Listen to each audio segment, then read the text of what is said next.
Hi guys, Swift here again, and today we're going to go through putting a really quick map together using some of the props we've got here in 3D Canvas. This is one of the inventory scenes from the Baileywiki 3D module, because I'd like to revisit these dungeon pieces and maybe just put something together with them real quick. Also, while I'm here, remember that we have a map making competition currently ongoing until the end of December, so if you create a map that you like in the near future, don't forget to share it by right-clicking on the scene and selecting Share Scene. There's prizes available for the best scene and also for the best body of work, so I definitely encourage you to check it out. Anyway, back to this map here. Something I'd like to try is a somewhat vertical map, since a lot of these pieces do have staircases and changes of elevation. Like this one over here has 2 staircases on it, so does this one over here. So the first thing I'll do is just pull these together and snap them into place. Generally, Baileywiki props are intended to just be snapped together, so no need for fine adjustment with any of this. Oh, we'll also need to put down a destination tile, like this one over here. It's got a nice big, wide, flat area, so I'll just pull this over here, rotate it into place and put it up.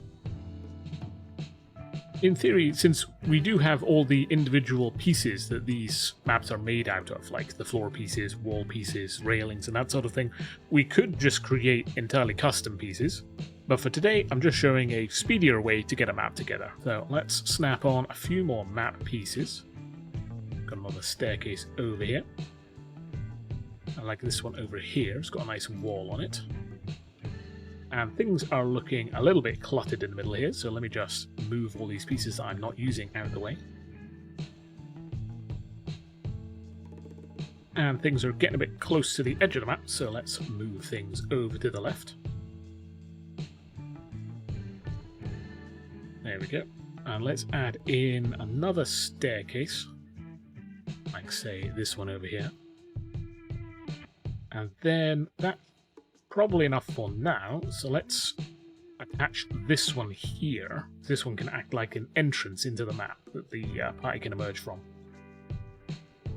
My general thought for this map is that the party are intercepting a necromancer, a real one this time, who is using this ancient structure as a kind of focal point for concentrating arcane energy. They'll enter in from this lower section down here, and then I'll have to climb up these passages while dealing with some defenders until they reach the top. With the main structure more or less done, let's put in some walls to block off these extra paths at the top here.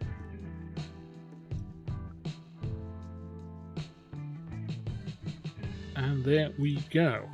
The next step for this, because these map pieces are designed to be, suspended in some sort of area or the like, would be to construct something underneath all these areas.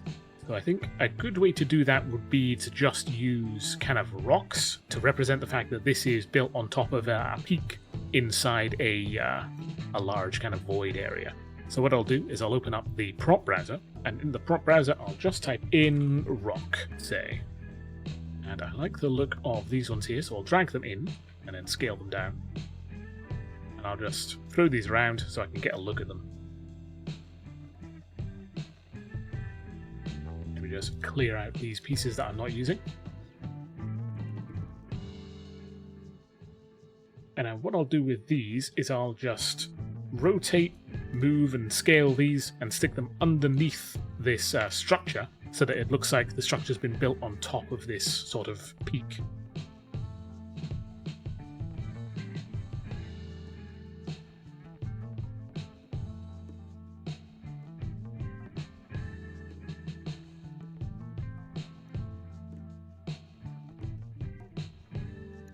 One of the advantages of using rocks like this is that irregularly shaped stones are pretty believable, so just throwing them together will get you with results that look pretty decent.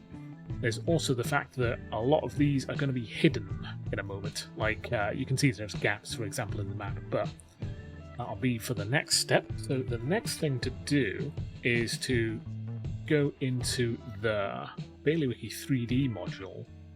And we've got this model in the tools section that I quite like, called the shadow cube. And if I just put that in the scene, it looks like just a cube of shadow, but it's actually just a stack of flat black planes with varying levels of opacity. It's a very low-tech solution to the issue. All we need to do with this thing is to stretch it out till it covers the scene.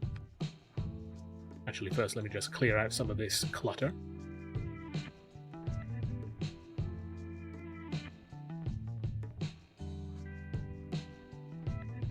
Anyway, so what to do with the shadow cube here is stretch out till it covers the whole scene, and then stretch it vertically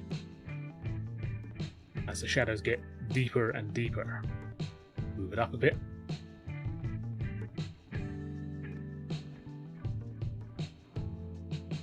And as you can see, the taller we stretch this, the deeper the shadows seem to get.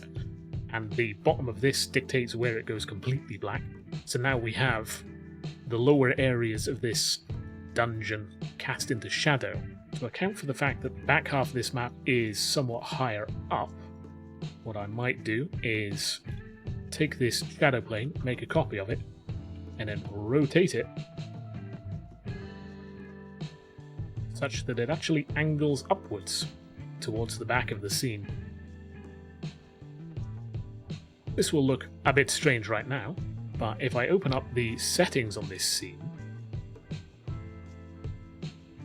go to Environment, disable the background, get rid of the padding area, enable Fog, and set the distance up, suddenly it blends right into the background. We'll fix up the rest of the lighting in just a moment. So the plan was for a necromancer to be up here doing his necromantic business. So let's use the effects browser. Something that I like using is the magic circles that are in this, like there's one for necromantic. We can just throw that down in here. Let's go for 15 feet. Yep, slightly bigger one. Let's just delete that. Let's go for 20 feet. Yeah, that'll do. And what this does is project an image down onto whatever part of the scene that you like. In this case, this area here. To jazz it up a little more, you can go into the config of the effect itself. Let's go into Effects, give it an orbit shader with an orbit radius of 0, which will just cause it to rotate. Then we just set the speed down.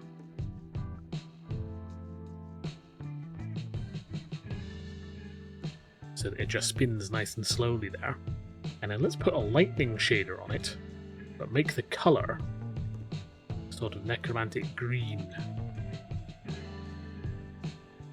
So that it looks like there's this energy travelling up and down the network of lines on this symbol. If we then add a light, put that just above the ritual circle, and make that a similar greenish colour, then we'd end up with a quite effective light there. What to do to make that a bit visible would be to tweak the lighting in here. So we go into the environment pane, set the time of day to 24, set the skybox to a darker one. I like using these indoor ones down here. Maybe not that dark. Or maybe that dark. That does actually look pretty cool. Yeah, let's go for that. Generally, the next thing I do is add a bit of clutter, but since we're using such a dark scene, let's go into the Baileywiki 3D prefabs and put down some torches. These will light the place up nicely.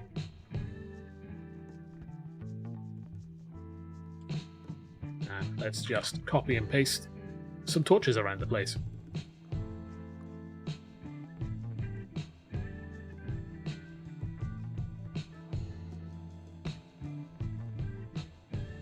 There we go, there's a nice dark underground looking scene and this great underground mountain in the Underdark. So the next thing I'd like to do is add a bit of clutter. So let's open up the prop browser and let's say a table. I believe we have one, here we go. This one here, covered in books and papers with a candle on it. Looks like the kind of place that somebody could be studying some sort of magic. Let's add a little light source for the candle.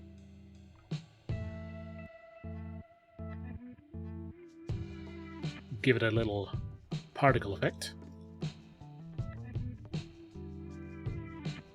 Make it much smaller. And make the colour of the light a little bit more plain looking. There we go. There's a nice burning candle there. And then a bit more clutter. Like, say, these crates here. Something I think adds a fair amount of verisimilitude to these sort of things is putting in storage clutter like this.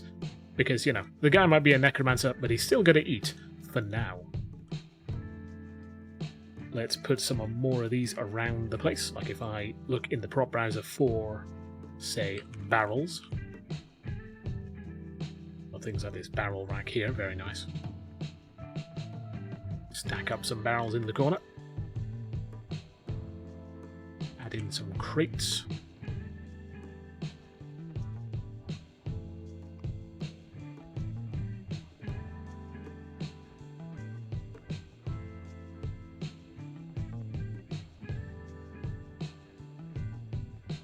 I think that's good for some quick clutter. Something to do, now that I've placed all the torches down using token attacher, I can use the purge token attacher data in scene macro, which will disconnect all of these tokens from their tiles, so that I can just box select the whole place and delete them. Clean up the scene nicely, so now all the torches just look like normal torches. Good stuff. And that right there is a workable scene. I could of course continue adding detail, like say adding hidden chests to these lower areas, adding more clutter, adding more decoration, that sort of thing, and I probably will do that between now and the session that I'm going to be running, but I did say this was going to be a really quick map, and I think this state here is entirely usable, and there's something to be said about aiming for simple but effective. Before we finish up here though, just another quick reminder about the map making contest. We've already had some great submissions, and I definitely suggest checking them out. You can go to the scenes page and then browse Community 3D maps. Obviously these are all freely available to download, and they're a great source of inspiration, or of course you can just directly use the maps. They're all here, you know, to be used, and I'm definitely looking forward to seeing what other sorts of things come out of it. Some of these are looking pretty nice already. Anyway, we'd love to hear some feedback from you all. Thoughts about this map or maps in general, comments, questions about 3D Canvas, that sort of thing. Let us know in the comments below or in Discord. For now though, I'll see you all later.